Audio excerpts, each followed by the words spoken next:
Hi, my name's Phil. I like talking about politics, and in this video I'd like to discuss how Boris Johnson is trying to regain some control over his party again with another Brexit agenda. It's back to the old chestnut of destroying EU red tape that has so far given us way more red tape than ever existed when we were in the EU at a cost of billions to our businesses. But first, if you'd like to be notified of daily news and politics, please subscribe to the channel and click the bell notification icon. So yesterday's Brexit media headlines were interesting, the likes of the Daily Express and the Daily Mail. The Daily Mail saying that the PM had pledged to slash red tape and boost trade. That sounds like good news, doesn't it? Unfortunately, the way to slash red tape and boost trade is to align with the EU. Ideally, rejoining the customs union and single market, but any alignment would slash red tape and boost trade. Good news then? Sadly not. Because I then remembered that this is the Daily Mail and I thought I'd better read the article. It began with the claim that Boris Johnson has sent warnings to Brussels. That doesn't sound like the first step in realignment, does it? He talked of a Brexit Bill, Brexit Freedoms Bill, even better, it's got the word freedom in it, to burn a load of red tape and save money for British businesses. Oh dear. See, the thing is this, I've said before and I'll say it again, there are two types of EU rules really. The first set of rules are for members, or at least members of the single market. These exist in order to make sure that no country inside that market gives its own businesses a competitive advantage over other countries who are also inside that market. The level playing field. And that's it. The rules exist to drive up standards and human rights, but they simply ensure that everyone is treated fairly. We chose to drop the rules that allow our businesses to be treated fairly. The second set of EU rules for countries outside that market, the third countries. These exist to make sure that businesses in these countries are treated more harshly than those inside. It's really that simple.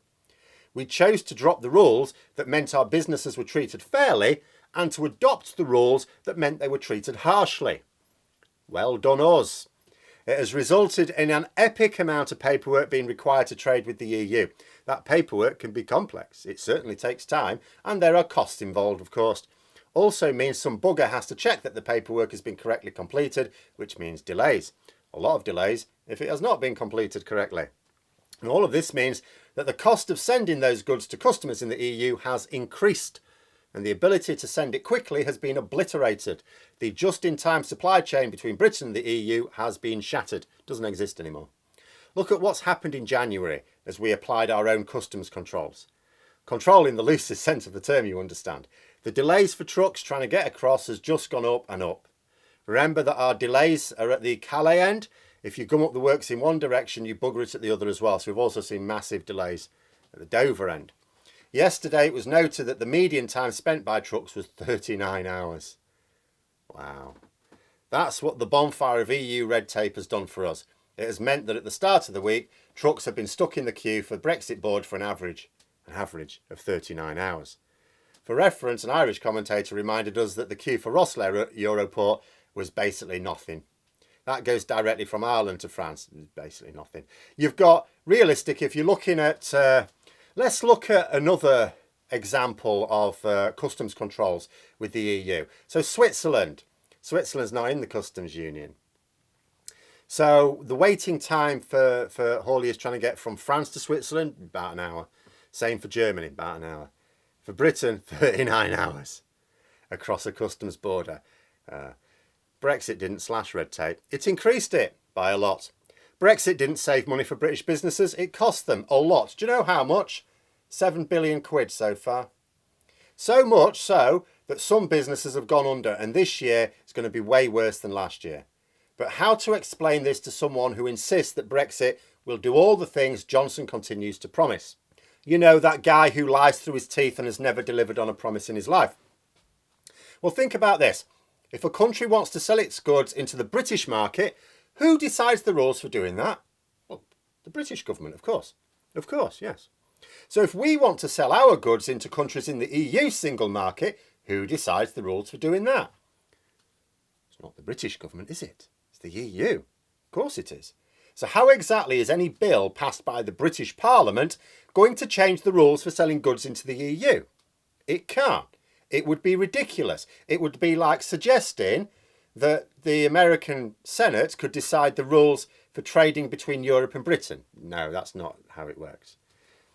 The idea of slashing red tape and saving money is a lie. It's not even a policy that's just misguided. It's just a complete lie. We're not in the EU. We're not in the single market. We are therefore not subject to any EU regulations that we don't also agree with. In other words, there are no EU regulations to throw on this bonfire of red tape. They don't exist. Any regulations that we currently have are purely our own. Now, there are a lot of them that are the same as the EU ones, granted. There are regulations, but on a par with the EU. If we diminish those, or slash them as Johnson is reported as saying, then we fail to meet the EU's bar for selling our goods and services. There are 3 consequences of this for British businesses. 1. The first is that they will have to spend more time on the paperwork proving that their goods meet the standards of the single market, or the services I suppose, but I'll focus on goods. If goods are coming from a market with lower standards, you have to work harder to prove that these specific goods meet the higher EU standard. That means more expense. And possibly more likelihood of checks, which means more delays. This does not save businesses money, it costs them. The second potential consequence is that the goods may no longer be sold in the EU at all. This has already happened with a range of goods last year when we left the single market. If we diverge further, we may find ourselves with an expanding list of goods that will be blocked. That means the business has lost sales. This also doesn't save the business money, it costs them. The third potential consequence is the EU decides that we have diverged our standards too much from them, and according to the provisions in the Trading Cooperation Agreement, they are allowed to apply unilaterally corrective tariffs to some of our goods to compensate. Applied tariffs also does not save our businesses money. Now, it doesn't technically cost them directly, other than possibly in more paperwork, because it's their customers who will pay the duties on that.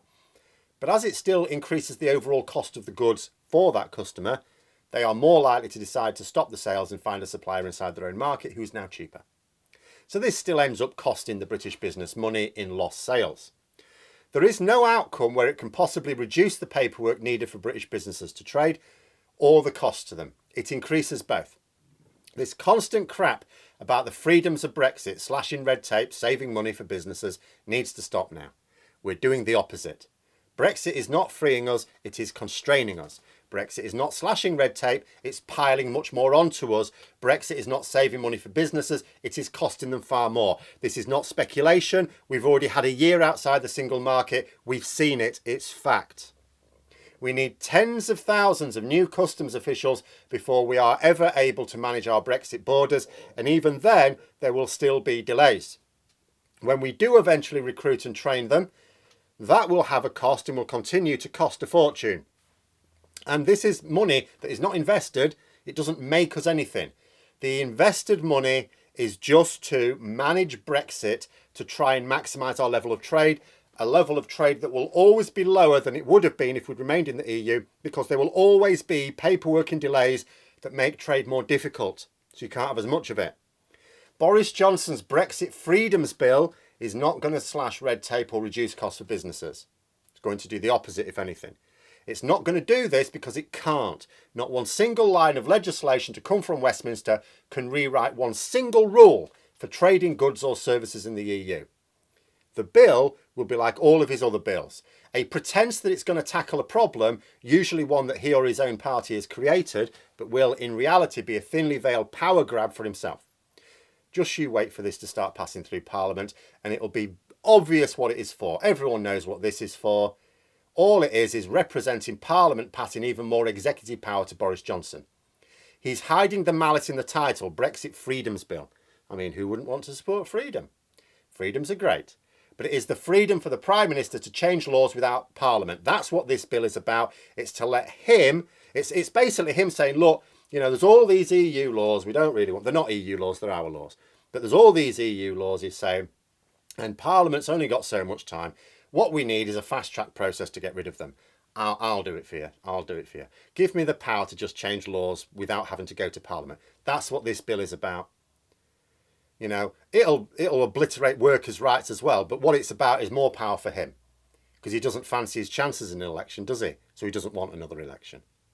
But those are my thoughts. Let me know yours in the comments below. Hope you found the video interesting. If you did, don't forget to click the like button. And if you'd like to support the channel further, please also click the Patreon link for details. And until next time, I'll see you later.